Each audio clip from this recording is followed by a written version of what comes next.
Tori.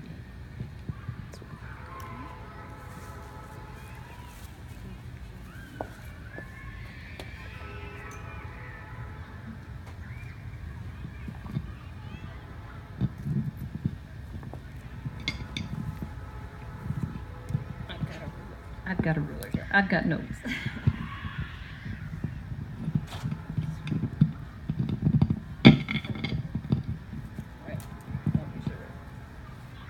Okay, so my name is Jenny Hallett, and my sweet, very intelligent, and incredibly loving 26-year-old daughter, Brittany Hallett.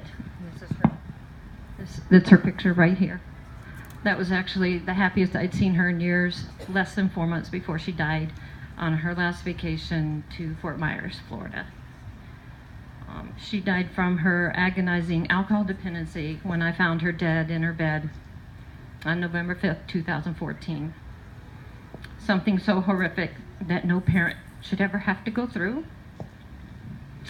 I changed instantly from that day forward, and I'll never, ever experience happiness again without also feeling the profound grief simultaneously. From the second the paramedics said they did everything that they could do, I wanted to scream from the mountaintops to warn people all over our town of Milton, across Wisconsin, and around the United States and all over the world about the real and present dangers of alcohol, the legal drug of alcohol, that most people simply dismiss as being harmless because it's legal. I want them to understand that addiction is a progressive disease, and that makes it very important to get help early on. I want them to know how common addiction is to drugs and alcohol is, and that even a social drinker for decades can still become addicted later on. I never knew that, and most people don't. They have a false sense of security because the drug of alcohol is legal. I've dedicated the rest of my life to trying to warn people and prevent people from becoming addicted to alcohol. I try very hard to help anyone who is struggling, still as my daughter did. I can no longer save my daughter, but her death gave my voice the impact to make other people listen. And I won't waste that beautiful gift that my daughter gave to this world. I can't save my daughter now, but I can try to prevent another mother from having to endure this horrific grief with every breath they'll ever take because of losing their child. I try to help people with all types of substance use disorders, including drugs, even though Brittany was only addicted to alcohol. I do this because addiction is addiction, no matter the substance of choice. We hear a lot about the opioid epidemic, and I'm thankful for any progress that can be made to help those with opioid addiction. In fact, I even got trained in how to administer naloxone, which is the generic form of Narcan, which is that helps to reverse the effects of an opioid overdose. Just 9 days later, I actually helped to save a young stranger's life with it. He was laying there pasty gray and lifeless while his girlfriend was performing CPR on him with 911. When I got there, I was shaking, kind of like I am now, tremendously, but I knew what I had to do. I administered the naloxone and was getting ready to give him a second dose a few minutes later. And then the paramedics pulled up, and so they gave him the dose that I had just gotten the second dose prepared. A few minutes later, he rolled his eyes open, he took a big grasp breath, sat straight up and was trying to stand up, and we kept him down. It was a miraculous thing to witness. Saving people with Narcan is so extremely important because you can't get into recovery if you're dead. I bawled my eyes out because I knew there was a mother out there that had no idea that she was just spared a lifetime of grief. So just as I try to help those that struggle with all types of alcohol and other drug addictions, I want everyone to please push to have media coverage and new laws to push to do the same thing. While I'm happy for all the programs that help the opioid-dependent users, it does truly crush my heart and soul each time that the alcohol-dependent segment of the addiction crisis are forgotten. Why are we singling out only one segment, one subset of the bigger picture of the total addiction crisis that's going on, a true pandemic? With 72,000 opioid deaths last year, we need to remember that there's also 88,000 alcohol-related deaths every year in the United States alone. Why are they always the forgotten ones? I wanted to volunteer to become a recovery coach for people that are admitted to the ER for alcohol addiction. But I was told that the program was only for those suffering from the opioid addiction. And that's a travesty. My daughter would not have been given a recovery coach had she been alive during this time, simply because her drug of choice was alcohol. So please help me change all of that. Please include alcohol addiction in your awareness campaigns to highlight to the general public how dangerous and how common the alcohol epidemic really is.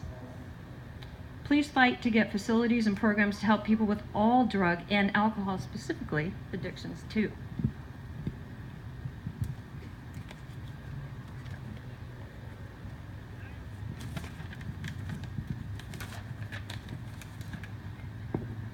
Politicians should remember that in addition to those 160,000 deaths every year, there are millions more still suffering from their active addiction. And even millions more are their loved ones who are affected profoundly by watching their spouses, parents, siblings, and even their children being brought down to their knees before their very eyes. And still yet, there are millions more still fighting to hang on to their own recovery.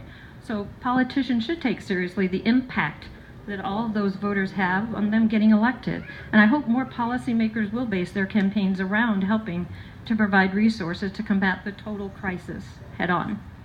I want to move mountains. I want to educate the general public to end the negative stigma associated with getting the brain disease of addiction.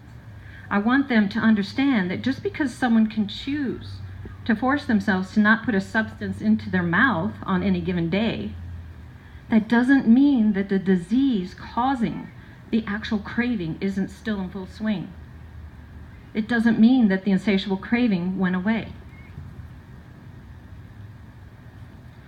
For people that are spewing out that the decision to use drugs or alcohol always remains a choice, I want them to know that they themselves are probably among the most vulnerable of all to becoming addicted.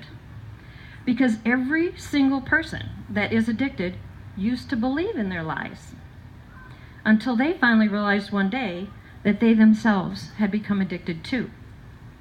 They are then on the other side of the hateful general public, judging them for a disease they had no idea even really existed, because they used to believe those that said it was always a simple choice to stop whenever they wanted. I want to thank Bev Kelly Miller for adding my sweet Brittany Rose to the Voices of Addiction quilts this year. It's really tough to see your daughter up there on a cold black square, but I hope it will help to enlighten the general public of how real and common the total pandemic really is, so they will take it seriously and hopefully take precautions to never become addicted themselves. I hope they will become empathetic to those suffering from this ruthless disease. I want to personally thank you, Tammy Baldwin, for all of your efforts to make positive changes for people suffering from drug addictions. You're my hero.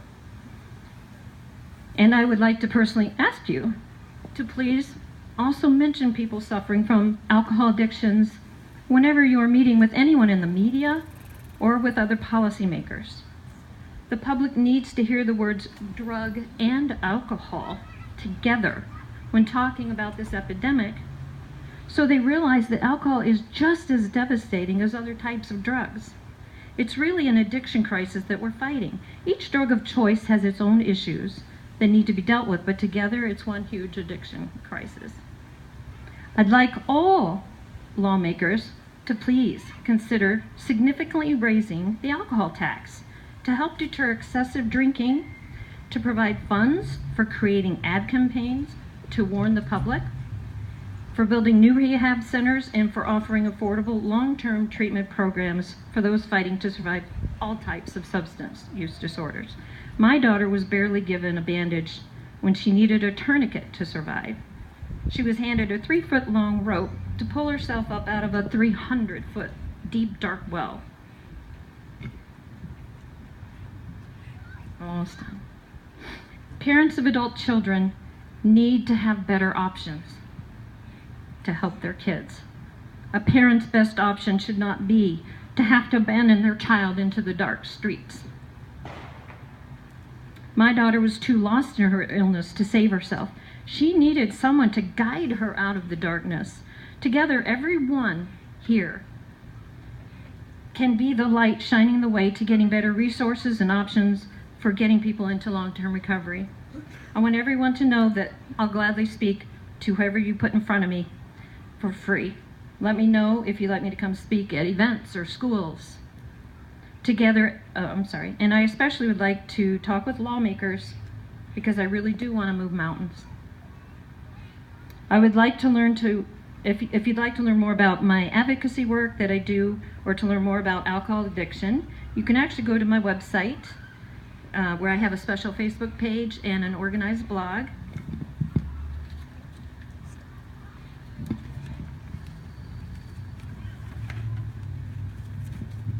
Where I put information to help those that are still struggling, as my daughter did, and information for their loved ones too. And so my website and those links can be found at Brittany's Alcoholism Counseling and Prevention, and that's at www.brittany'sacap.com. And I'll have handouts available too if you'd like one. So on behalf of my sweet Brittany Rose, I'd like to thank you so much, everybody, and I love you forever, sweet pea.